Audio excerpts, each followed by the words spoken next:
오늘은 불설관보현보살행법경입니다. 저번 시간에 우리가 무량의경을 봤는데요. 무량의경은 세 품으로 되어 있습니다. 먼저 간단히 좀 무량의경을 정리하고 가면, 무량의경은 덕행품, 그 다음에 설법품, 십공덕품, 이렇게 세 품으로 되어 있습니다. 그대로 이제 서분, 정종분, 유통분 이렇게 해도 볼 수 있습니다. 모든 경을 구별할 때는 서분, 정종분, 유통분 이렇게 구분할 때, 그래서 덕행품을 서분이다 이렇게 보시면 되고, 설법품을 이제 정종문이다 이렇게 보면 되고, 십공덕품은 유통문이다 이렇게 이제 보시면 됩니다. 무량의경 덕행품에서는 부처님의 그 덕행, 그러니까 법신보사 또는 법신 부처의 덕행, 그래서 그 부처님의 그 법신의 덕행을 계양, 정양, 해양, 해탈량 이렇게 말씀을 했고, 그 다음에 쭉 그 덕행품의 이제 중요한 그 내용이 보시면 그 부처님의 그 30 이상 80종호에 대한 얘기가 나오죠. 그건 다 부처님이 덕행으로 이루어진 거예요. 덕행. 그래서 그 부처님의 덕행에 대한 본문이 이제 덕행품의 중요한 본문 내용이다 이렇게 보시면 되고, 설법품에서는 이제 중요한 무량의경의 의의를 이제 밝혔습니다. 의의를 천공 46페이지 정도 이제 보시면, 무량의경은 하나의 법에서 나오고, 그 하나의 법은 무상이며 이와 같은 무상은 상이 없고 상이 아니다. 상이 아니며 상이 없으면 실상이라고 한다. 그래서 무량의경이 이루어진 의의를, 무량의경의 의의를 밝히고 있습니다. 그러니까 중생의 근기와 선풍과 욕망이 무량하기 때문에, 중생이 무량하고 그 무량한 중생들마다의 선풍과 욕망과 근기가 무량하기 때문에, 그 무량한 중생들의 성품과 근기와 욕망에 맞춰서 무량의 법이 나왔다. 그래서 그 무량한 법은 하나의 실상법, 하나의 실상법에서 나와서, 그 하나의 법은 무상이지만 그 무상은 결국 실상이다. 그래서 그 실상의 법에서 무량한 그 중생들의 근기와 성품과 욕망에 맞춰서 무량한 법이 나오게 됐다. 그 이제 진실을 밝힌 이런 이제 법문입니다. 그래서 무량의경의 가장 이제 중심이 되는 그런 품이다 이렇게 볼 수 있고, 그 다음에 십공덕품은 무량의경의 10가지 공덕을 이제 말씀한 부분. 그래서 정심부사의경, 그 마음을 청정히 하는 그런 불가사의한 힘이 있는 경이다. 이렇게 10가지 공덕을 천공 14페이지, 천공 74페이지부터 10가지 공덕을 차례로 이제 말씀을 하고 있습니다. 마음을 청정히 해주는 불가사의함, 의생 불가사의, 하나의 뜻에서 무량한 뜻이 나오는 그런 이제 무량의경은 하나의 뜻에서 무량한 뜻이 나오는 이런 경전이다. 의생 불가사의, 그 다음에 선사 불가사의, 선사 불가사의가 굉장히 좀 특징적인 본문입니다. 선사라고 하는 것은 배를 젓는 뱃사공. 근데 뱃사공의 역할은 뭐예요? 이렇게 강이 있으면 여기 항구에서 이쪽 항구로 사람들을 날라줘 주는 게 뱃사공의 의무예요, 뱃사공. 근데 뱃사공이 병이 났어요. 그러면 이 사람들을 어떻게 이거 날라줘 주겠어? 병이 나서 이거 저을 수 없는데? 근데 이렇게 뱃사공이 병이 났는데, 이 병이 난 뱃사공이 병이 비록 났지만 뱃사공은 배를 줘서 여기 갈 수 있는 방법을 알고 있어요. 그래서 손님한테 여러분 지금 배를 기술을 동쪽으로 하고 열심히 손을 펴었다 구부렸다 노를 저으면 배가 앞으로 나가니까 그 배를 타고 이 강을 건너십시오. 이렇게 알려준다. 그리고 병이란 뱃사공이 누구냐? 이게 이제 선사다, 선사. 배의 뱃사공. 그래서 이 뱃사공이 누구냐? 우리 중생의 법화, 법사. 법화경의 법사는 중생과 같이 지금 갖가지 법내에 쌓여있는 그런 병이 난 중생의 법사는 완전 깨달음 얻은 사람이 아니다. 이 법사는 법화경을 수지하고 독성하고 먼저 법화경을 아는 것뿐이지 부처님처럼 깨달음 얻은 분은 아니에요. 그렇지만 법화경을 수지하고 독성하고 사한락행을 갖고 이렇게 하면 불도에 이른다는 걸 알고 있어요. 마치 병난 선사처럼. 그래서 법사는 법화경의 법사는 이렇게 이 무량의경이 바른 그런 역할이다. 병이 난 우리 중생들한테 이렇게 닦으면 불도에 들어갈 수 있다. 이거를 이제 알려주는 경. 그래서 법사가 병이 나서 중생과 같이 그 깨달음을 얻지 못했다 하더라도 이 경을 이 경의 진실을 알아서 이걸 알려주면 이 경을 들은 중생들이 열심히 닦아서 불도에 들어갈 수 있다. 그런 불가가해한 힘을 가지고 있는 것이 무량의 경, 법화경이다. 그게 선사불가사이다. 그러니까 우리가 넌 깨닫지도 못했는데 뭘 남한테 가르쳐 주느냐. 법화경을 보면 수지하고 독성하고 해설하고 서사하라 이렇게 나오잖아요. 남한테 해설하고 가르쳐 줄 때는 내가 뭘 알아야 가르쳐 주지 않느냐 이렇게 생각하는데 그게 아니에요. 내가 다 깨달아 알지는 못했다 하더라도 내가 아는 만큼 법화경을 설법해 주면 그 경을 들은 사람은 그 내 아는 만큼에 대해서 어떤 인연에 의해서 이 사람이 거기에서 환희심을 느끼고 열심히 경을 실천할 수 있어요. 그렇게 실천하면 이 사람이 노를 저어서 저 항구에 다다를 수가 있다. 그런 불가사의한 힘이 있는 것이 법화경이다. 그 다음에 뭐 네 번째는 왕자 불가사의. 왕자가 비록 어리지만 왕이 왕자한테 정무를 맡기고 멀리 떠나갔. 그렇지만 왕자가 나이가 어리고 지금 왕과 똑같이 정치는 못하다 하더라도 이 왕자는 왕자죠. 모든 사람들이 그래서 존경하고 그의 말을 따르게 되는데 법화경도 바로 이제 그런 경이다. 왕자 같은. 또 그 다음에 다섯 번째는 용자, 용의 아들. 용자. 용은 지금 1084페이지 세 번째 줄 위에서 다섯째 이경의 불가사의한 공덕은 어때? 여기가 다섯째 공덕이 용자, 용의 아들의 불가사의한 힘을 가지고 있다. 용자. 10가지 우리 도표로 봤죠? 도표. 용자 불가사의. 그래서 용의 아들은 낳은 지 7일만 되어도 구름을 지어가지고 비를 내리게 할 수 있대요. 용의 아들은. 법화경이 바로 이제 그와 같은 역할이다. 그래서 이 경이 불가사의한 것을 용의 아들의 비유로 했어요. 그 지위를 아랫달래 보면은 치등 불가사의. 그래서 여섯 번째 치등 불가사의한 공덕이다. 그래서 이 경에 대한 공덕을 이렇게 치등 불가사의. 그 다음에 일곱 번째는 상봉 불가사의, 상봉. 그 다음에 여덟 번째는 득인 불가사의. 아홉 번째는 발제 불가사의. 열 번째는 등지 불가사의. 등지라는 건 이제 십지에 오른다. 법화경을 실천하면 보살도에 샥 들어가가지고 십지보살처럼 법신덕, 관야덕, 해탈덕 이런 이 덕을 갖추는 십지보살의 지위에 들어가는. 그래서 이 법화경은 다 원교의 그 가르침이기 때문에 수행에 들어가면 이제 중생즉 부처, 본래즉 보리를 이루는 그런 불가사의한 경으로 그래서 등지할 수 있는 보살도에 들어갈 수 있는 이런 경이다. 더 이제 자세히 그 부분에 대해서 나오는 것이 보현보살 행급경입니다.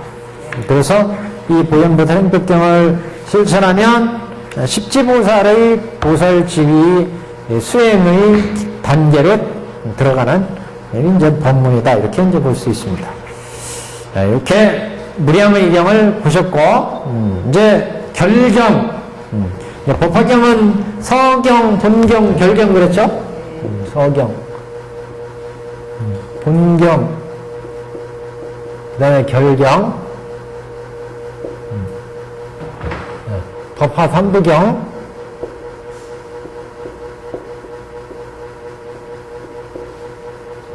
허경, 무량의경 우리 보셨고, 무량의경. 그 전에 또 법화경 보셨고, 여기는 이제 묘법연화경.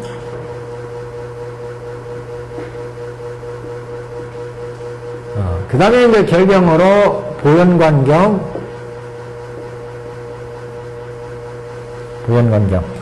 보현관경은 이름이 여러 가지 이름으로 있습니다. 보현보살 행법경, 보현관경, 이렇게 여러 가지로 이름이 불립니다.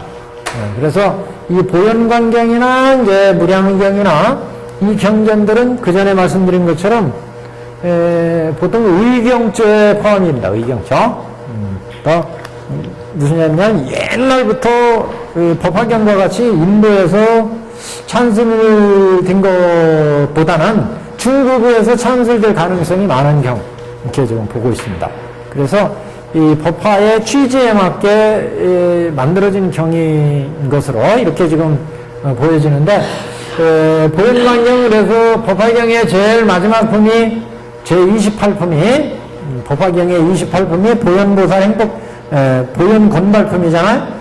제28품 보현보살 건발품인데, 그 보현보살 건발품 다음에 그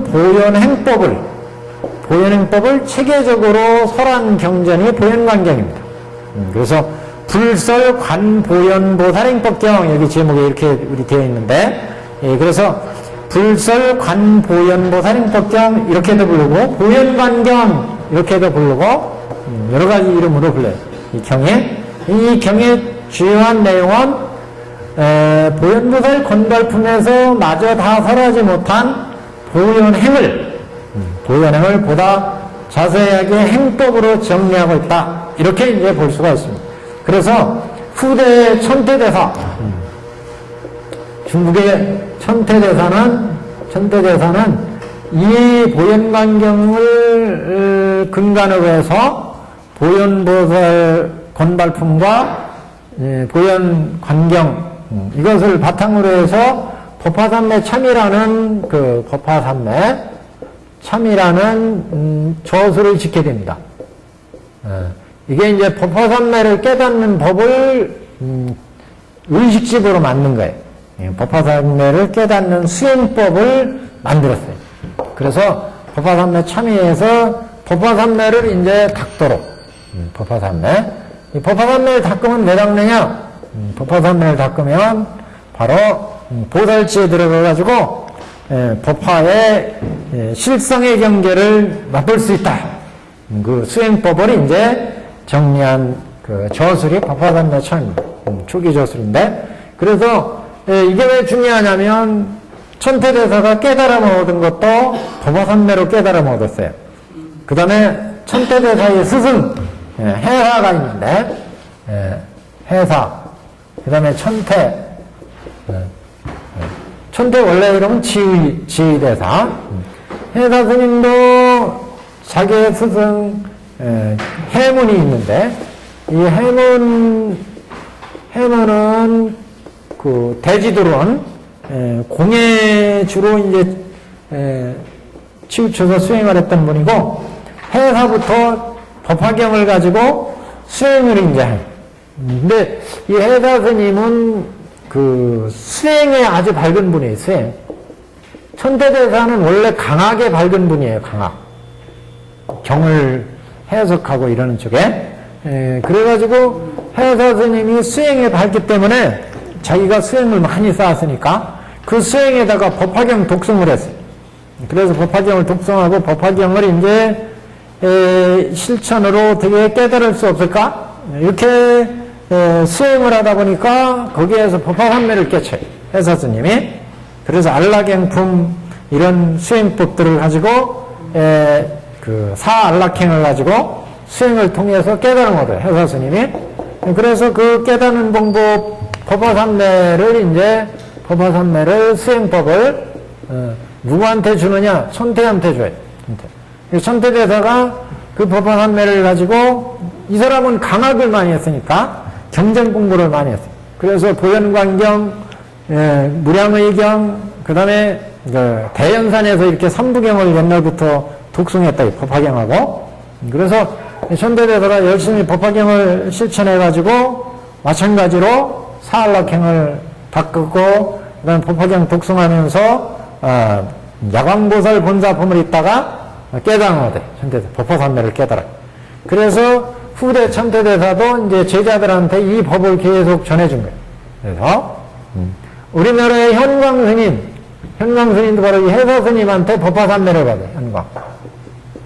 현광. 그래서 현광스님하고 우리 천태대사는 이렇게 어떻게 보면은 사형사제 나중에. 근데 서로 만난 적은 없어 보여요.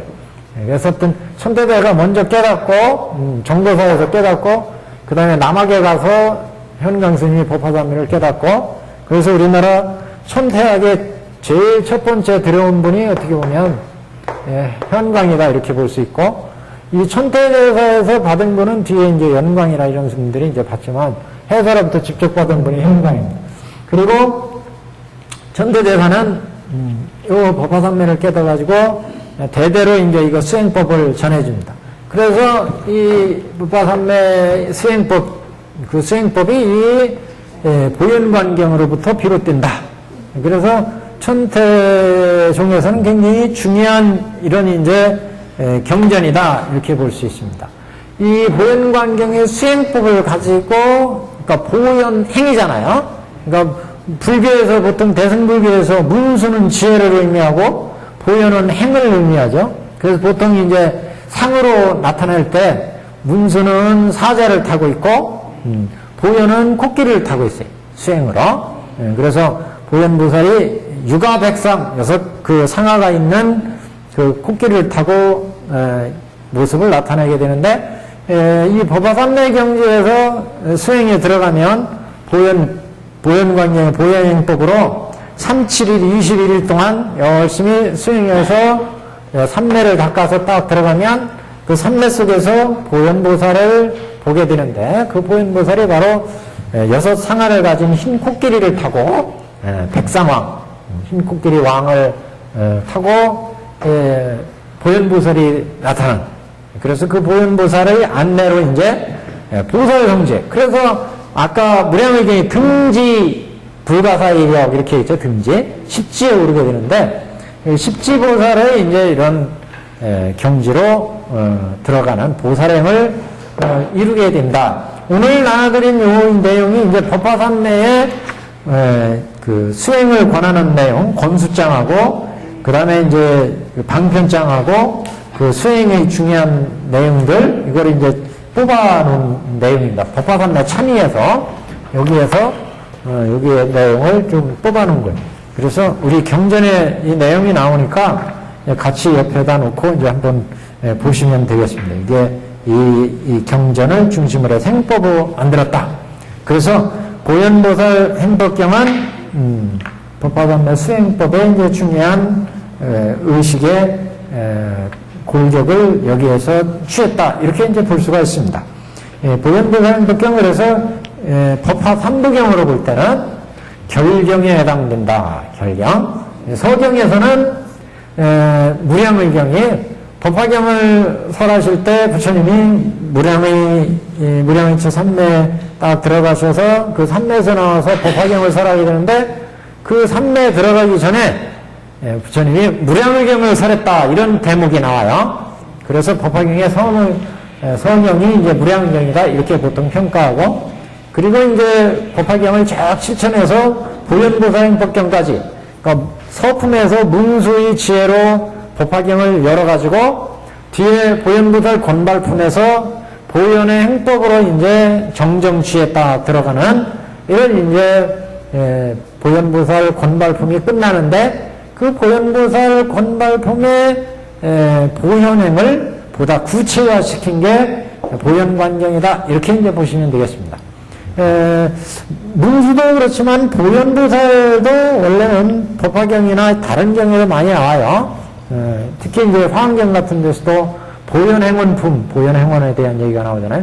그래서 굉장히 대승경전에서는 중요한 보살로 등장하는데 법화경에서는 예, 그런 법화경을 실천을 담보하는 그런 중요한 보살로 등장한다. 이렇게 이제 보시면 되겠습니다. 우선 경문을 보면서 또 말씀을 하죠. 자, 도표를 안 가졌구나. 자, 페이지가 표시가 안 됐어요. 1110페이지. 1110페이지. 불설 관보현보살 행법경. 자, 모든 경들은 다, 지금 앞에 시작하는 것 같이 시작하죠. 이와 같이 나는 들었노라. 여시함은 일십을 제 비사리국 대림정사 중강각. 이거는 지금 보현보살의 설법해진 장소가 아니에요, 이거는. 부처님 법문에 나오는, 말씀에 이게 등장하는 거예요. 무슨 얘기인지 아시겠죠? 보현보살 행법경이 설해진 거는,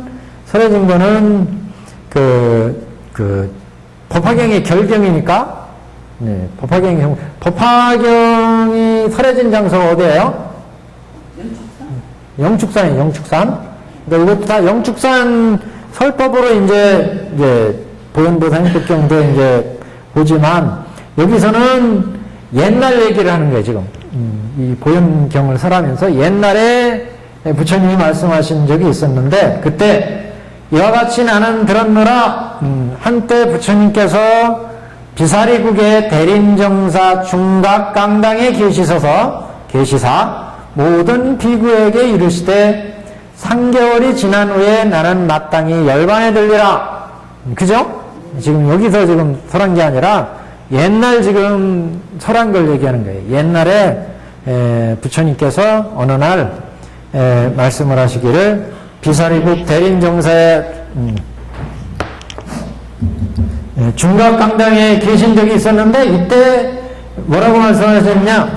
3개월이 지나면 나는 마땅히 열반에 들겠다. 이렇게 말씀을 하셨다. 실제 이제 이 당시 설하신 경전에 보면 부처님께서 아나니요, 내가 이것이 이 바이살리를 마지막으로 보는 것이 될 것이다. 이런 뜻의 법문을 설하셨어요. 바이살리를 지나면서 내가 이 바이살리를 이제 마지막으로 보게 될 거다. 그걸 이제 좀 달리 표현해가지고 3개월이 지난 후에 나는 마땅히 열반에 들려라. 지금 이렇게 표현했어요. 원래 경전에서는 부처님이 바이살리라고 하는 인도에 겐지스 강이 있으면 바이샬리가 여기쯤 바이샬리가 그 바이샬리라는 데가 있는데 베살리라고 하는 거예요. 바이샬리. 여기를 지나면서 3개월 앞으로 그러니까 여기를 떠나면서 한 3개월 걸려서 저기 쿠시나가라로, 여기가 쿠시나가라. 스님이 여기에서 인멸해 되시거든요. 그래서 여기 한 3개월 전에 바이샬리를 지나면서 안 한다요. 내가 이제 바이샬리를 이제 마지막으로 보게 되겠구나. 바이샬리를 이제 여기 바이샬리를 마지막으로 보게 되는구나. 그러니까 앞으로 이런 말씀을 안 한 존재한테, 안 한 존재요. 내가 바이샬리를 이제 마지막으로 보게 되는구나. 근데 이 제자들이 그 눈치를 못했자고 그래요.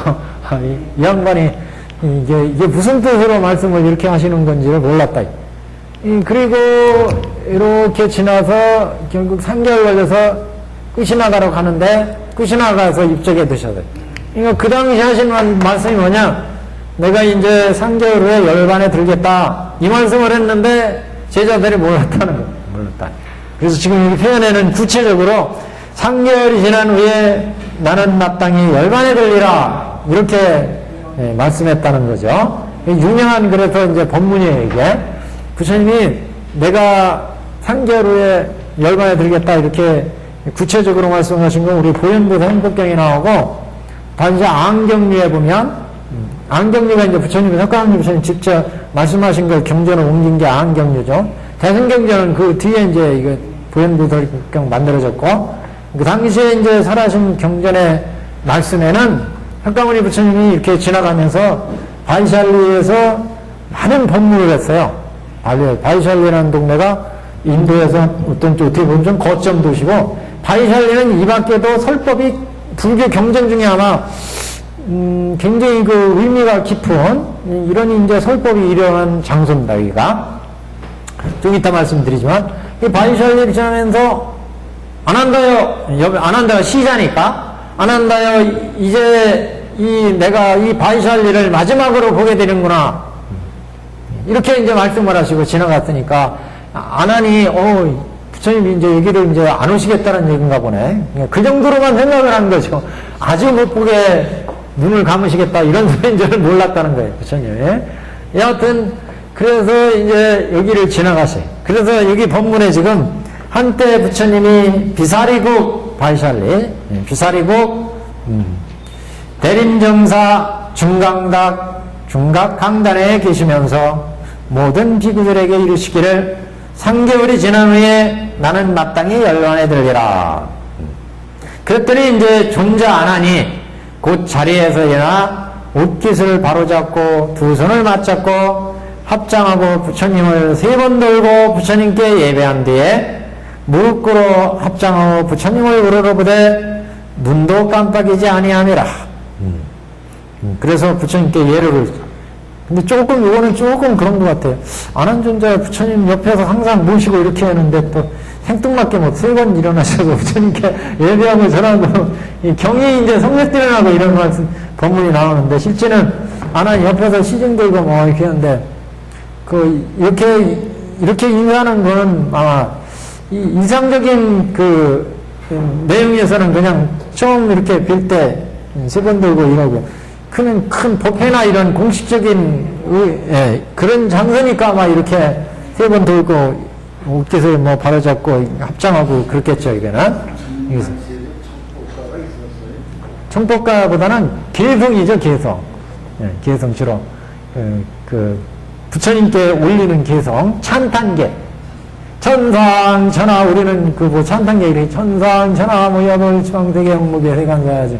이렇게 하는데, 찬탄 개성, 그래서 부처님께 예배할 때는 거의 다 모든 사람들이 그냥 인사만 꼭 하는 게 아니라 찬탄의 개성을 해요. 부처님을 찬탄하는, 부처님께 또 안부의 말씀을 하는가.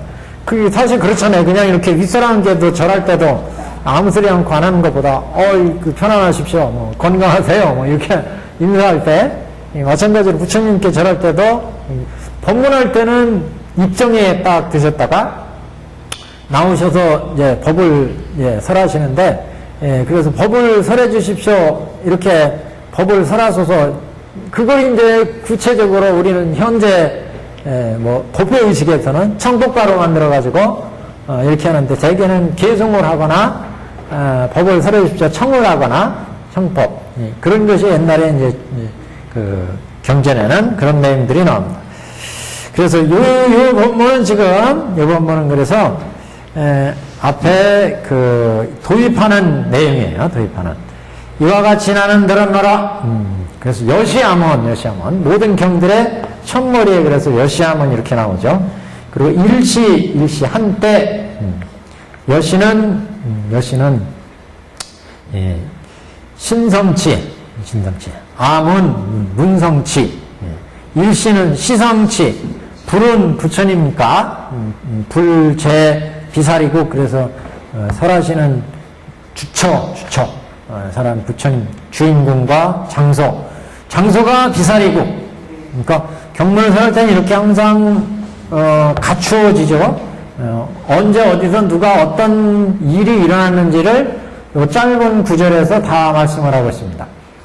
여시 이와 같이 내가 들었습니다. 나는 들었노라. 어느 때 한때 부처님께서 어디에 계셨느냐? 비사리국, 바이샬리, 비사리국, 대림정사 중강락.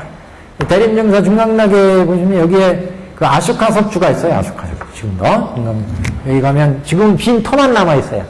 이렇게 터가 있고, 여기에 이렇게 아쇼카 석주 아세요? 여기 이제 사자. 사자가 있고, 사자가 이렇게 있고, 긴 석주가 있어요. 아쇼카라는 왕이 인도 후대에 나오는데, 이 아쇼카 왕이 부처님이 계신 유적지에다 이렇게 아쇼카 석주, 탑을 이렇게 세웁니다. 사자상을. 꼭대기에 사자를. 그래서, 전에, 석주에 이제 이렇게 명문이 있는 경우가 있고 그러죠. 그전에 가면 동북대 가시면 동북대고 정각원 앞에 요거하고 똑같이 아쇼카 석주가 있고 대신 여기는 코끼리가 있었어요. 백상. 근데 지금 없애버렸어요, 그거. 아니, 저는 아쉬워요. 그래서, 왜 그거 없애줄까? 거기에 다른 거 못 세워놨어요.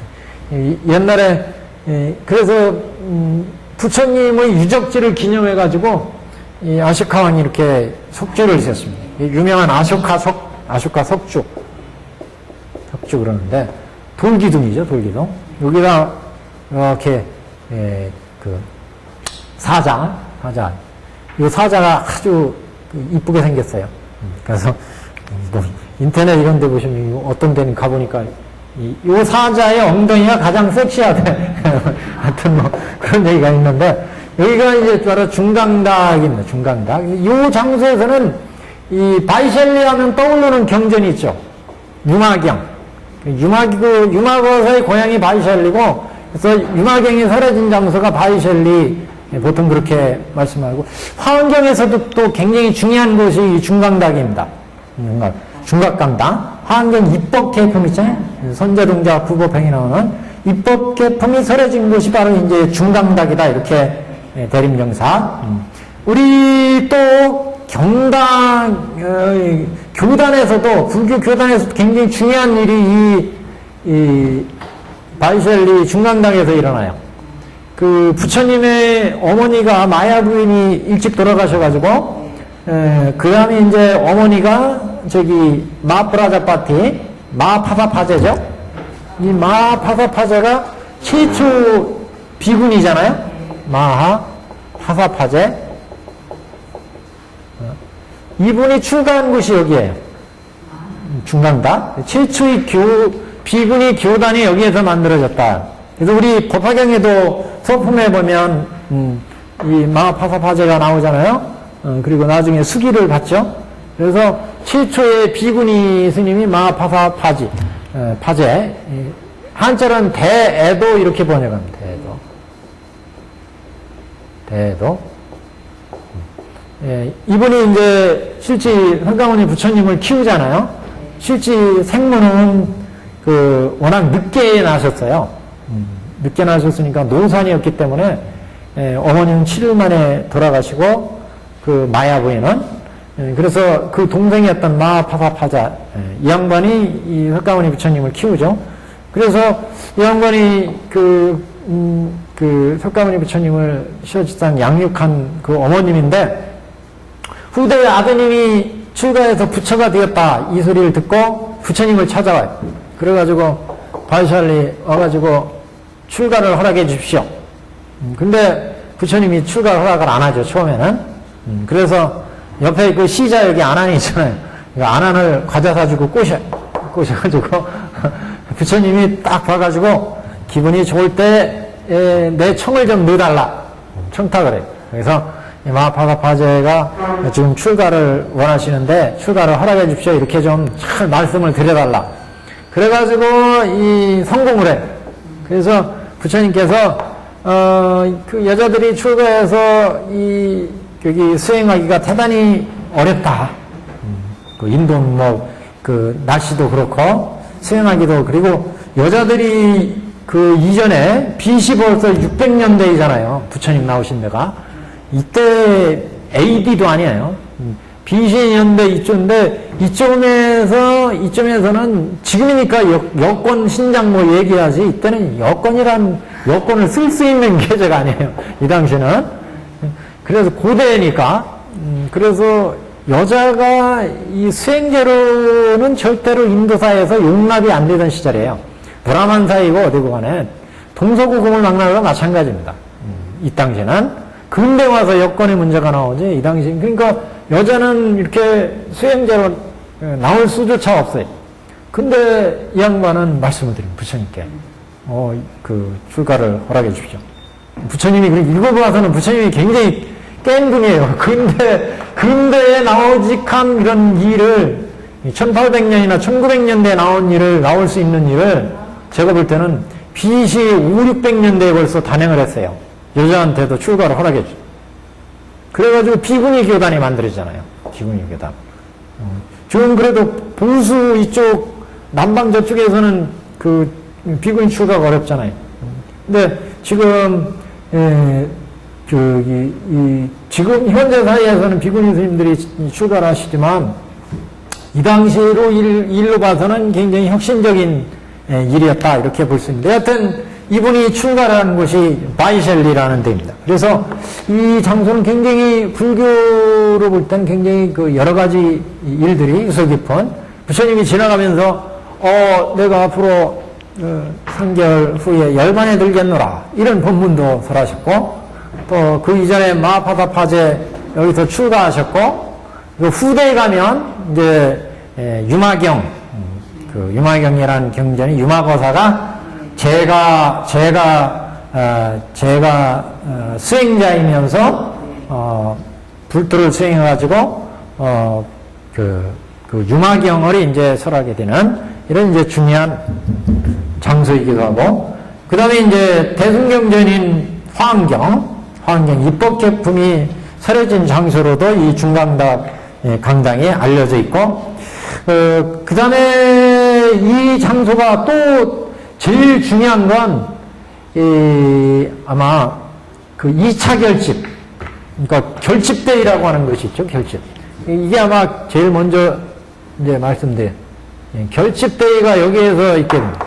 2차 결집 우리 역사상에 많은 결집대회가 지금 그 알려지고 있는데 제1차 결집은 왕사성에서 이루어지고 제2차 결집은 그 후에 결집이라는 말이 경전을 편찬한다는 얘기예요. 그래서 제1차 결집은 부처님이 입적하시고 나서 석가모니가 쿠시나가에서 돌아가시고 나서 부처님이 생전에 말씀하신 경전 그 법문을 정리해야 되겠다. 그래서 교단의 그 마가섭이라고 하는 대존자가 마가섭이 모든 제자들 당시 그 교단의 아라한에 들어있던 500여 아라한들한테 아무날 아무 시에 왕사성 가석구렛 그 왕서성에서 결집대회를 할 테니까 다 모여라 이래가지고 500명을 소집해서 경전을 편집한다. 그때 편찬할 때 이제 안한존자가 직영제일이니까 경을 가장 많이 부처님 법문을 옆에서 부처님 시봉하면서 들었기 때문에 안한존자가 경을 설법을 하고 가섭이 사의를 보고 우팔리가 유를 설하고 그래가지고 생전에 부처님이 아무날 아무시에서 예를 들면 부처님이 어느 날 왕서성을 지나가면서 오운을 설하셨다. 오운은 색수상행식이다. 이렇게 부처님이 설법을 했습니다. 하고 안한이 법문을 쫙 읊으면 대중들이 그걸 듣고 옳습니까? 틀립니까? 하고 가섭이 물어봐요. 그래서 옳습니다. 그러면 통과. 그거 제가 들을 때는 세 번은 말씀을 안 했는데요. 그러면 부결. 그 통과가 안 돼요. 그렇게 해가지고 경과 율이 통과가 됐어요. 그래서 경전이 만들어지고 율전이 만들어져요. 이때는 문자가 없었어요. 다 외워. 아라한들이기 때문에 외워서 제자들하고 전해져요. 그래서 이 경이 전해졌는데 그 후에 다시 또 두 번째 결집이 일어납니다. 이때는 뭐 좀 복잡한 문제가 생기는데 그 경문에 대한 율에 대해서 이의가 발생해요. 결문의 해석에 대해서. 그래서 율에 대해서. 그래서 2차에 다시 또 존자들이 모여서 2차 결집을 하게 됩니다. 그때 이 바이샬리에서 결집대회가 열려요. 여기 중강각에서. 그래서 이 지금 우리 보현관경에서 설법하고 있는 이 장소는 굉장히 중요한 장소로 알려져 있습니다. 한때 부처님께서 벼살리국 대림정사 중닭 강당에 계셔서 이 땅에 계실 때 이렇게 보시면 계실 때 모든 비구들에게 여러 비구들에게 이르시기를 3개월이 지난 후에 나는 마땅히 열반에 들겠노라 이렇게 말씀하셨다는 거죠.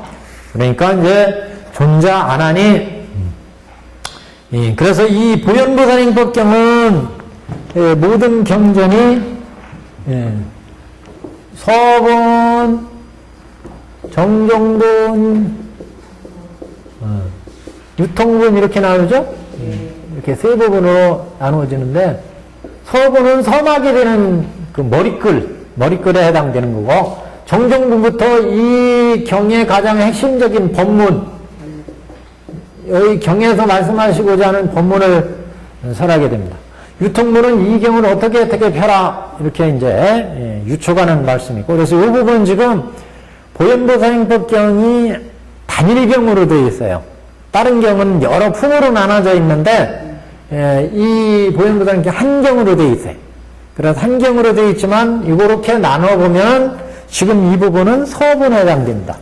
그리고 이제 정종본 법문은 한 페이지 넘기시면 한 페이지 넘기시면 그 다음 두 번째 달라 부처님께서 아난에게 이르시기를 1112페이지에 둘, 넷, 여섯째 줄 부처님께서 아난에게 이르시되 여기부터 정종분에 해당돼요.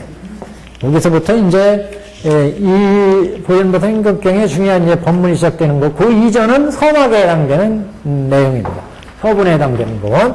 그래서 이 부분은 지금 말씀드리는 이 부분은 서분에 해당되는 내용이다.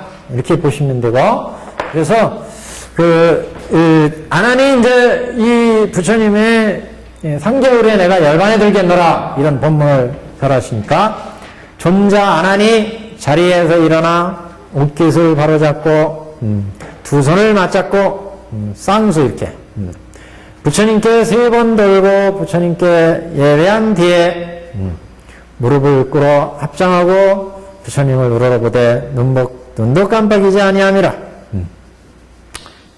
뭐 부처님께 예배 들고 우유삼잡하고 딱 앉아서 부처님께 무슨 말씀을 하시나 딱 이제 기다리는 거죠. 그때 장로 마하가석과 미륵보살 마하살이 또한 자리에서 일어나서 합장하여 예배하고 부처님의 얼굴을 우러러봄이라. 그러니까 그래서 이 보현관경이 세 분이 나옵니다. 세 분에. 그래서 여기 3대사 이렇게 나오는데 앞에 아난 나왔고 마하가섭 나왔고 미륵보살 나왔고 장로 마하가섭과 미륵보살 마하살이 또한 자리에서 일어나 합장하여 예배하고 부처님의 얼굴을 우러러봅니다.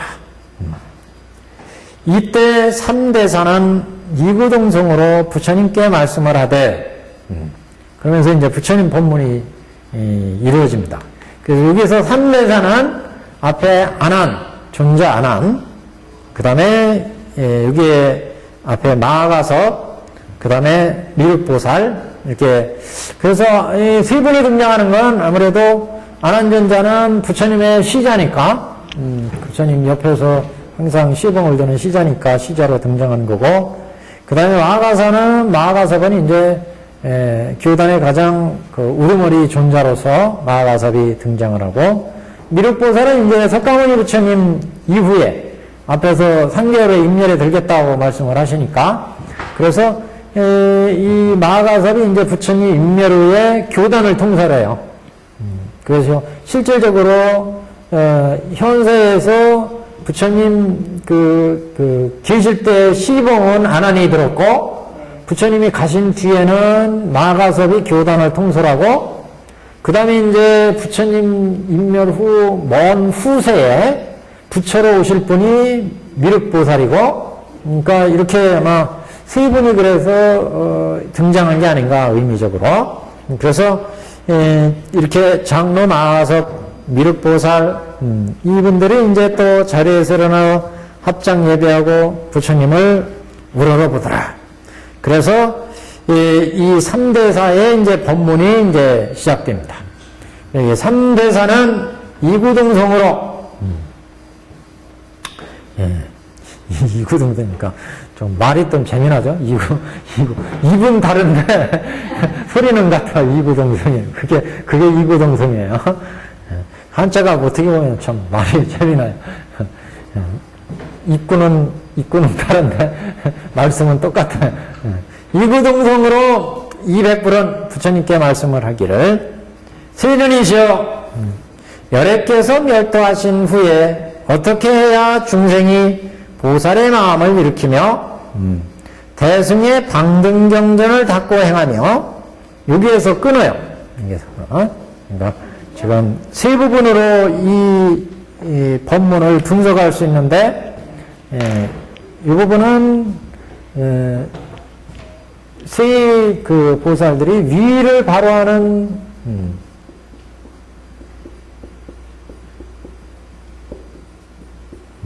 법문이고, 3대사의 설법이에요. 3대 설법. 3대사의 물음. 3대사. 부처님께 3대사가 묻는 내용이 뭐냐? 첫 번째는 위를 바로하는 법에 대한 말씀이고, 부처님께 말씀하시되 대존이시여 열애께서 멸도하신 후에 어떻게 해야 중생이 보살의 마음을 일으키며 다음에 어떻게 우리가 몸과 마음가짐을 바로할 수 있습니까? 이거를 이제 묻는데 지금 보살의 마음을 어떻게 일으키느냐 하는 문제고, 두 번째는 대승의 방등경전을 어떻게 닦고 행합니까? 이걸 물어봤어요. 그래서 위를 바르라는 한 그러니까 어떻게 바르게 실천하느냐 이걸 이제 부처님께 여쭙다는 거죠. 그래서 보살의 마음을 일으키며 어떻게 해야 중생이 보살의 마음을 일으키냐. 우매한 중생들은 그냥 육도 윤회하면서 그 삶 속에 빠져서 열심히 일하고 돈이 생기면 잘 먹고 배불리 먹고 열심히 살고 이러면 끝나요.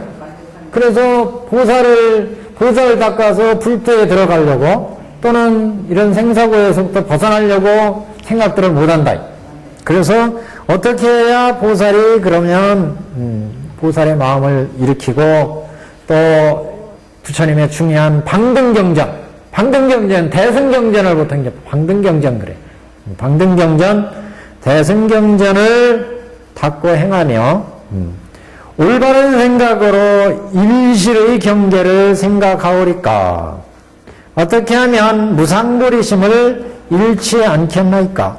그래서 이거는 분석이 이게 주석이 지금 천대대사의 주석이 없고 이 무량의경은 현재 주석서가 그 일본 사람의 주석서가 한 부분이 있는데 그 주석서 보면 이렇게 나누거든요.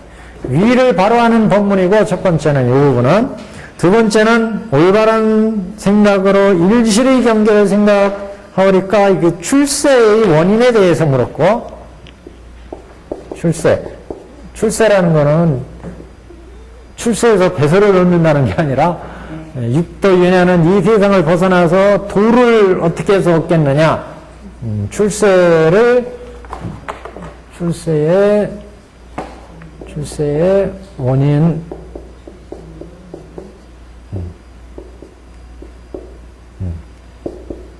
위를 바로하는 방법을 물었어요. 여기는 출세의 원인, 여기는 세간의 원인, 세간에서 불도 닦는 그 일, 이것을 이제 물었어요. 여기는 세간의 원인이니까 잘 말이 들어갔는데, 세간에서 불도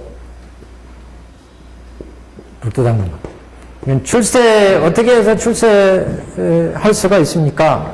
도를 얻을 수 있습니까? 한마디로. 그래서 물음 자체가 그렇잖아요. 올바른 생각으로 일실의 경계를 생각하오리까? 일실은 일실상의 경계, 깨달음의 경계예요. 출세의 원인을 물었다. 이렇게 지금 분석을 하고 있습니다. 이 부분은 올바른 생각으로 일실의 경계를 생각하오리까? 그러니까 일실이라는 건 하나의 실상의 경계, 깨달음의 경계. 어떻게 우리가 올바른 생각을 가지고서 깨달음을 얻겠습니까? 이거 이제 여쭌 거고, 어떻게 하면 무상부리심을 잃지 않겠나이까? 무상부리심을 잃지 않아야 깨달음을 얻을 수 있죠? 무상부리심이라는 건, 무상정등정각을 어떻게 얻을 수 있습니까? 이 소리죠? 어떻게 하면 우리가 깨달음을 얻을 수 있습니까? 이 소리예요, 결국.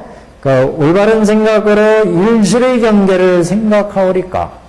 우리 중생들은 맨날 일어나면 그냥 그 삶 속에서 그 하루하루 먹고 살기 바빠가지고 거기에 빠져서 생활하게 되는데, 첫 번째는 어떻게 우리 몸과 마음을 바로할 수 있습니까? 이걸 물어봤다는 거죠. 어떻게 해야 보살의 마음을 일으키고 어떻게 해야 대승경전을 우리가 접할 수 있습니까? 이걸 이제 여쭌 거고, 두 번째는 올바른 생각으로 일실의 경계를 얻을 수 있습니까? 어떻게 해야 깨달음을 얻을 수 있습니까? 출세관에 들어갈 수 있습니까? 이걸 이제 물어봤다. 두 번째는, 첫 번째는 우리가 어떻게 바르게 할 수 있습니까? 바르게 위를 가져갈 수 있습니까? 이걸 물어본 거고, 사실은 다 같은 얘기예요. 이제 주석가들이 분류를 한 거예요, 분류를. 그래서 어떻게 우리가 바르게 몸과 마음가짐을 할 수 있습니까? 첫 번째 이걸 물어본 거고, 두 번째는 어떻게 우리가 출세관의 세계에 나갈 수 있습니까? 그러니까 어떻게 일실의 깨달음의 경계를 우리가 얻을 수 있습니까?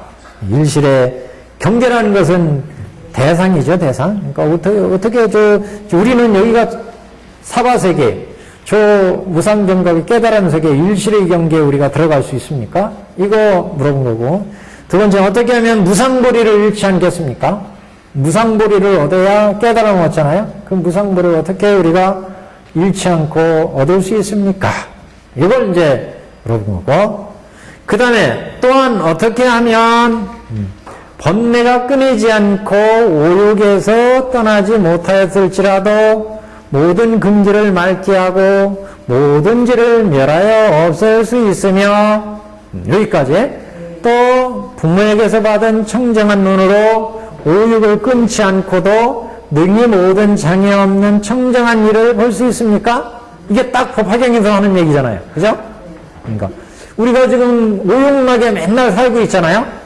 눈으로 좀 더 좋고 비싸고 훌륭한 거를 우리가 가지고 싶어하고, 귀로 들을 때 남으로부터 좋은 소리, 칭찬하는 소리, 돈 많이 준다는 소리, 이런 소리 듣고 싶어하는 게 이게 욕망이에요. 오욕락. 눈으로 볼 때는 보다 좋고 훌륭하고 비싸고 이런 걸 갖고 싶어하고, 코는 냄새는 보다 향기로운 거, 좋은 냄새를, 돈 냄새를 맡고 싶어하고, 금 냄새를 맡고 싶어하고, 이게 코의 욕망이에요, 코의 욕망. 입은 보다 좋은 걸, 맛있는 거, 비싼 거, 좋은 걸 먹고 싶어하고, 몸으로는 보다 비싼 옷, 좋은 집, 좋은 차, 좋은 시트, 좋은 소파, 좋은 의자, 모든 좋은 집, 내가 접촉하는 거 다 좋은 것을 가지고 싶어 하죠? 이게 오욕락이에요. 안, 입이, 설, 신까지 눈으로, 귀로, 코로, 입으로, 몸으로 이 우리가 살아가는 현상에서 이 오욕락을 사람들은 끊임없이 누리고 싶어 하잖아요. 그래서 여기 부분은 이렇게 세간에서 불도를 어떻게 이룰 수 있습니까? 이걸 물어본 거예요.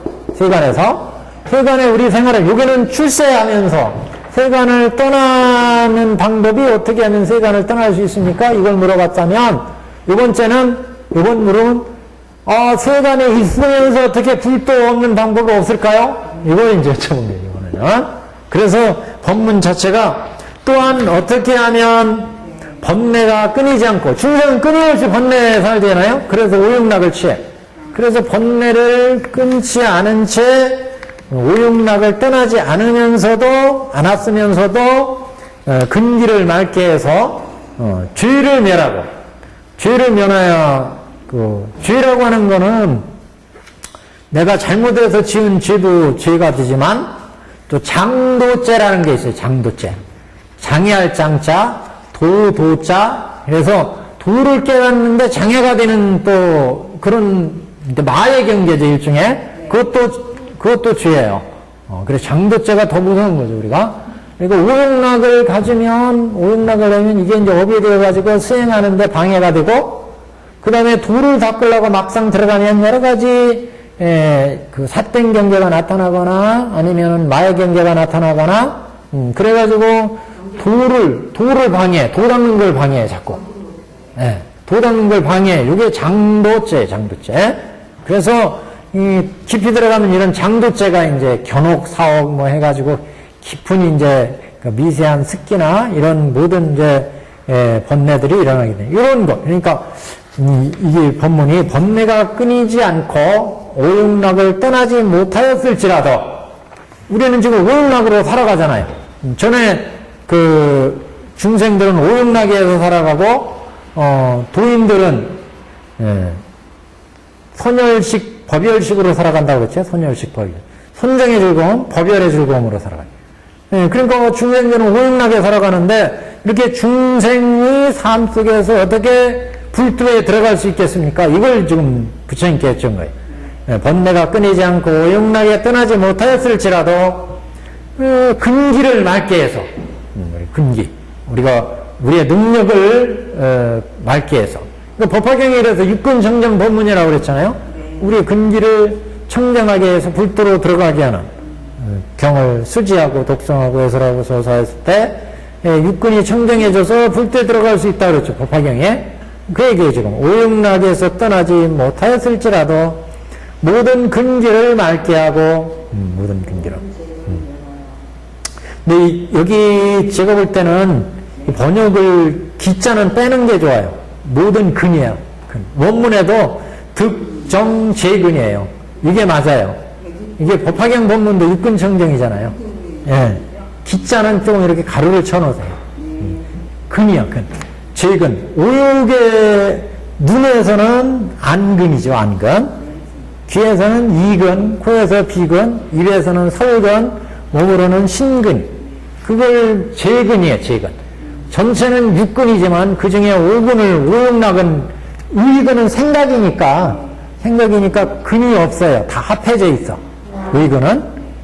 우리 의식은, 안입이들 치는 의식은 이 오근을 다 합하기도 하고 따로 모이기도 해요. 무슨 얘기인지 아시겠죠? 네, 우리가 의근은. 왜냐하면 의근은 과거의 것을 추측도 하고 추리도 해요. 근데 안근은 보여지는 대상에 대한 것만 욕망을 일으켜요. 그러니까 아니 그게 아니라 의근은 법경이다 그렇게. 예, 안, 이, 비, 설, 신, 의. 그래서 색, 성, 향, 미, 촉, 법이죠. 여기까지를 그래서 오용락으로 본 거예요. 오용락. 요거는 의식, 우리 의식의 문제니까 몸으로 접촉해서 생기는 욕망이 아니에요. 욕망이 아니에요. 그러니까 우리가 욕망이 생기는 건 이렇게 누구 볼 때 가지고 싶다, 먹고 싶다 욕망이 생기고 귀에서 들을 때 좋은 소리 듣고 싶다, 나를 칭찬하는 소리, 내가 벼슬이 올라갔다는 소리, 돈이 많이 있다는 소리, 뭐 이런 소리를 듣고 싶어 하죠. 이게 귀의 욕망이에요. 소리에 대한 욕망, 코는 냄새, 향기에 대한 욕망. 좋은 냄새 맡고 싶어 하고, 좋은 향기 맡고 싶어 하고, 혀에서는 맛이죠. 미각에 대한 욕망. 좋은 맛을, 맛있는 음식을 먹고 싶어 하고, 미각. 설근의 욕망이에요. 그러니까 안근, 이근, 비근, 설근, 신근, 몸은 좋은 옷, 비싼 옷, 좋은 집, 좋은 시트, 좋은 차, 접촉하는 거에 대한 촉각에 대한 욕망. 이게 인간이 가지고 있는 오용락이다. 보통 이제 사회에서 유교나 이런 데에서는 hin노애락, 애오욕, 그래서 오용락을 얘기하지만 불교는 이렇게 오용락이에요. 접촉하는 거, 우리가. 그러면 이 의근은 의식이에요, 의식. 이 사람의 의식이 있느냐, 없느냐 그러잖아요, 의식. 그 의식은 이런 대상을 다 종합해서 의식하기도 하고, 의식은 광범위해요. 그래서 이 의식이가 의식이 가장 복잡해요. 이 의식은 보여지는 거 가지고도 의식을 해요. 보이는 거 가지고 앞에서 이렇게 왔다 갔다 하는 거라 의식하잖아요. 냄새, 구린내 나는 거라 의식하잖아요. 그래서 6가지에 대해서 다 그래서 법이야. 모든 것에 대해서 의식을 하고 이거 없이도 또 의식이 움직여요. 한번 생각해보세요. 과거의 얘기를 내가 의식 속에서 생각해 낼 수도 있어요. 과거에 이게 옛날에 보릿고개 때 보리밥 먹던 시절에 보리 냄새, 구수한 냄새, 이런 것들을 의식 속에서 찾아낼 수 있어. 이거 보고 듣고 맛보지 않아도, 지금 여기 보리밥이 있어야 보리밥의 냄새를 맡잖아요. 근데 옛날 기억 속에 그 보리밥 의식이 있으면 그걸 가지고 꺼내올 수 있어요. 그래서 이 의식은, 이 대상 없이도 이거는 작동을 해요. 그게 특이한 거예요. 예? 그리고 미래도 예측을 해요. 미래도. 과거, 현재, 미래를 지 마음대로 왔다 갔다 해요. 의식은. 우리의 의식은. 이놈이 묘한 놈이에요. 그래서 의식 밑에 가면 이제 7식, 말라식이 나오고, 제8식, 아리아식이 나오고, 이 의식 때문에 여기에서 이제 심층 심리가 나오고, 우리의 의업이 이제 이루어지고, 그런. 여하튼, 그래서 보통 오욕락 그러면 구체적으로 우리가 욕랑을 느끼는 놈, 이게 안이비설신의 오근에 대해서, 그러니까 오근이니까 재근이다, 재근. 여러 근. 원래 여러 근 그러면 6근이 맞아요, 6근에. 여기서는 5근, 앞에 오육락이 나왔으니까, 오육에 떠나지 못하였을지라도 모든 근을 맑게 하고, 이 안이비설신의 6근을 청정해야 돼. 그래서 법화경은 6근 청정 법문 그러잖아요, 6근 청정. 6근을 청정해. 여기에서 이제 5근을 청정해야 한다는 거죠. 오육락이니까. 5근을 청정하면 의식도 6근도 또 청정이 되죠. 여하튼 중생들은 이걸 가지고 운용하면 살아가니까 중생심은 본래를 다 끄는 게 아니잖아요. 그래서 중생은 항상 이렇게 오육락이 일어나. 이 오육락이 일어나니까 이 오육락이 일어난 중생의 상태에서 법화경을 수지하고 독성하고 해설하면 이 오육락이 점점 가라앉는다. 그래서 청정하게 됩니다. 청정해. 지금 그 얘기예요. 지금 본래가 끊이지 않고 오육에서 떠나지 못하였을지라도 우리가 모든 근을 맑게 하고 오근을 맑게 하고 모든 죄를 멸하여 없앨 수 있으며, 그러니까 어떻게 오근을 청정해야 하고 근의 모든 죄를 멸할 수 있습니까? 지금 이걸 여쭤본 거예요, 부처님께. 이게 질문이잖아요. 끝에 청정한 일을 볼 수 있사오리까? 이렇게 끝나잖아요. 이건 지금 질문이에요, 질문. 그래서 근기가 끊지 않고 오육락에 떠나지 못하였으라도 모든 근기를 맑게 하고 죄를 멸하여 없앨 수 있으며, 죄를 없앨 수 있을까요? 우리 도를 정의하는 죄, 그 다음에 오육락에서 생기는, 이 오육락에 생기는 이제 업을 짓잖아요. 그러니까 죄업이 만들어집니다. 이게 결국 신업으로, 구업으로 의업을 일으켜, 의업. 눈에서 좋은 걸 봤는데 저는 꼭 가지고 싶어. 그러니까 몸을 움직여야 그걸 가질 수 있죠? 의업을 일으켜. 아니면 입으로 꼬셔야 되죠? 구업을 일으켜. 안 되면은 생각이라도 기와집을 지어야지, 고래등 같은 기와집. 의업을 일으켜. 그래서 3가지 업을 일으키니까 여기에 과감합니다. 결과가 생긴다, 항상. 도둑질 했으면 도둑질의 과를 받죠? 보받음이 있어요, 보받음. 이래서 과보가. 그래서 이것을 청정해. 그래서 죄업을 준대. 이렇게 되면 이제 신업, 구업, 의업으로 10선업이 이루어지고 신악업이 이루어지잖아요, 악업. 잘못하면 악업을 짓고, 좋은 일하면 선악을 짓고, 그래서 죄업을 지어, 죄업을. 이 죄업을 지으니까 과부가 만들어지죠, 과부가. 그래서 이렇게 모든 죄를 멸하여 없앨 수 있으며, 그러니까 근을 청정해야 죄를 없앨 수 있죠. 그래서 보현광경이 앞으로 요 말을 얘기하는 거예요, 요 얘기요. 보현광경이 바로 우리가 살아가는 게 이렇게 육근으로 갖가지 업을 지어가지고 십선업, 십악업에 죄업을 지었으니까 이걸 청정히 하려면 어떻게 하느냐? 우선 부처님 앞에 내가 지은 이 업장, 신업 그 업장을 다 드러내. 드러내서 부처님께 참회를 한다. 참회. 부끄럽게 생각해. 제가 이렇게 잘못된 악업을 지었습니다. 부처님께 드러내서 그렇게 하면 마음이 가벼워지죠. 훨씬. 그래서 마음이 가벼워지면 마음이 이제 청정해지는 거예요. 그러면 도를 장애했던 장애들이 없어지는 거죠. 자꾸. 그래가지고 이 죄업을 청정히 해서 우리의 육근이 청정해지면 그러면 이제 우리 중생의 육안에서 천안이 되고 해안이 되고 불안이 되고 이게 이루어지는 거예요. 육근 청정으로 가는 거예요. 보현보다 행복경이 바로 이런 것을 이제 의식으로 만드는 거예요. 의식으로. 그래서 37일 동안 법화경을 열심히 수행해가지고 내가 잘못된 죄업을 고용의 마음을 하고 경전을 독송하고 실천하면 고용한 마음이 돼가지고 이런 죄업이 이제 떠오른다.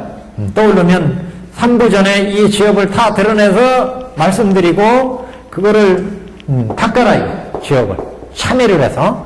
그래서 육근 참회를 시켜요. 육근 참회. 안근으로 지은 죄업, 이근으로 지은 죄업, 안입이 설신 의근으로 육근으로 지은 죄업을 다 부처님께 드러내서 참회하고 거기서부터 내가 이런 잘못된 악업을 지었습니다. 그래서 그 악업 지었던 것을 참회하게 되면 그 악업의 집착으로부터 내가 이제 자유로워져요. 내가 이런 죄업을 졌다. 이거 자꾸 붙잡고 있으면 자꾸 내가 부처님 앞에 놓고 내가 이렇게 잘못했습니다.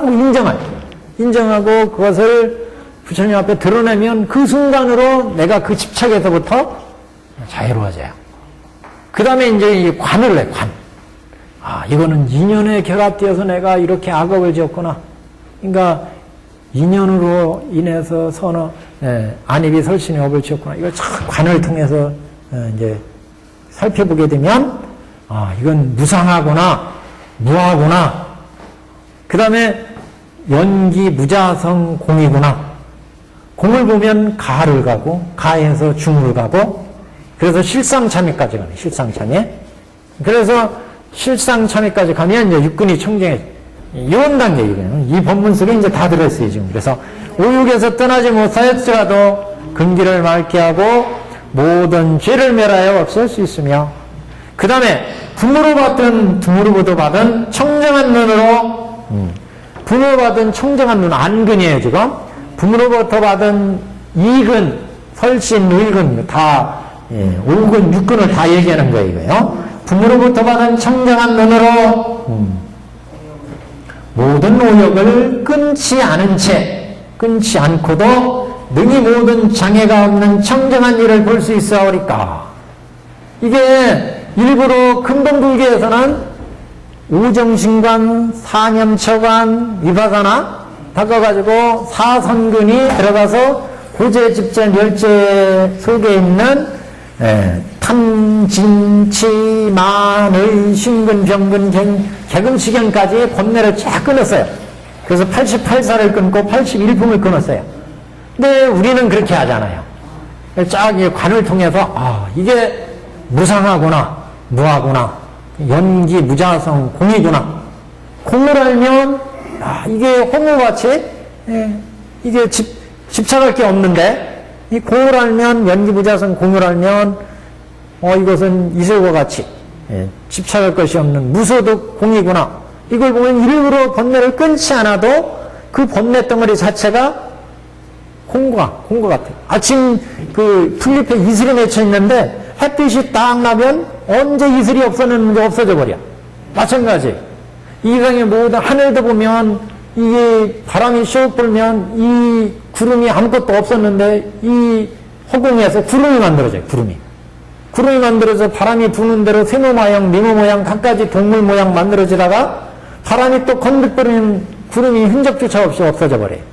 마찬가지다. 우리가 지은 이 죄업도 눈에서 인연이 합해져서 구름이 만들어졌어요. 그게 또 바람이 이렇게 인연이 불으니까 바람이 불어가지고 세모 모양, 미모 모양, 사람 모양, 동물 모양 생겼는데 또 바람이 샥 불으니까 그 구름이 흔적도 없이 없어져 버리더라고요. 실체가 없다는 거죠. 죄업도 이렇게 인연에 의해서 만들어져서 내가 죄업이라고 지금 가지고 지금 여태까지 괴로워하고 슬퍼하고 남을 미워하고 원망하고 이 마음이 있었는데 이것도 쫙 보니까 한 주가 구른 것 같더라. 인연에 의해서 뭉쳐져서 인연에 의해서 각가지 모양으로 시기하고 질투하고 원망하고 이런 마음을 냈었는데 그게 다 바람이 건듯 부니까 바람이 그 맑은 바람 또는 건조한 바람이 부니까 수증기가 딱 사라지니까 구름 흔적도 없이 사라져버려. 내 죄업도 마찬가지더라. 이게 육근에서 육경이 결합해가지고 내가 이렇게 원망하는 마음, 시기하는 마음, 탐욕하는 마음, 이 애욕이, 이 욕망이 있었는데 이게 인연 따라 만들어져서 인연 따라 변해서 인연 따라 없어지는 무상한 놈이구나. 이렇게 보면 번뇌를 끊고 자시고 할 게 없어요. 금봉국에서는 그걸 앉아가지고 아이고 탄번뇌구나 번뇌를 끊고 아이고 진번뇌구나 끊고 이렇게 했는데 이게 그럴 필요가 없다. 대승에서는 이 참여행을 하고 딱 실상에서 정관하면 그게 연기, 무자성, 공한 거였구나. 나도 공하고 너도 공하고 내 업도 공하고 시기하는 마음, 질투하는 마음, 원망하는 마음도 다 공하구나.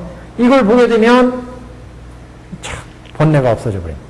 청정하게. 그러니까 지금 부모에게서 받은 청정한 눈으로 우리가 부모는 태어난 청정한 눈으로, 청정한 귀로, 청정한 코로 이 오욕을 끊지 않은 채로 모든 장애가 없는 청정한 일을 볼 수가 있다. 죄업이 없어지니까 이제 청정하게 모든 대상을 볼 수 있다. 그래서 이걸 부처님께 여쭤본 거예요. 청정한 눈을 어떻게 볼 수 있습니까? 이거는 우리 현재 중생의 입장에서 본 거예요. 세간에서 어떻게 도를 얻을 수 있습니까? 앞에는 안육도로 삼약삼물이 어떻게 출세를 할 수 있습니까? 이거 물은 거. 세 가지에 대한 질문이에요.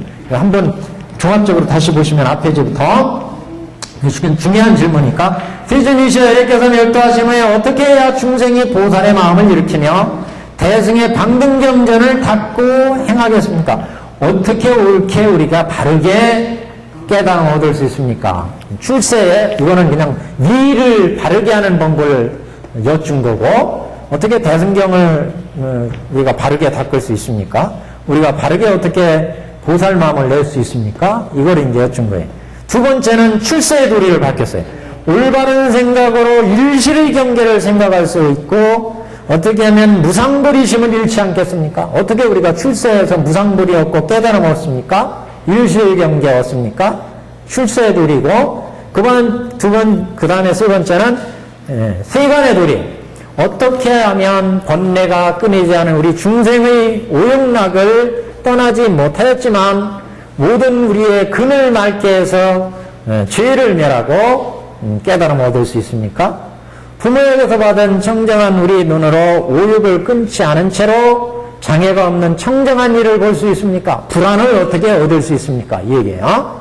우리 중생에서 어떻게 불안을 얻을 수 있습니까? 중생은 육안으로 보고 듣고 맛보고 해서 죄업을 지었는데 어떻게 해서 천안을, 해안을, 법안을, 불안을 얻을 수 있습니까? 이걸 이제 여쭤요.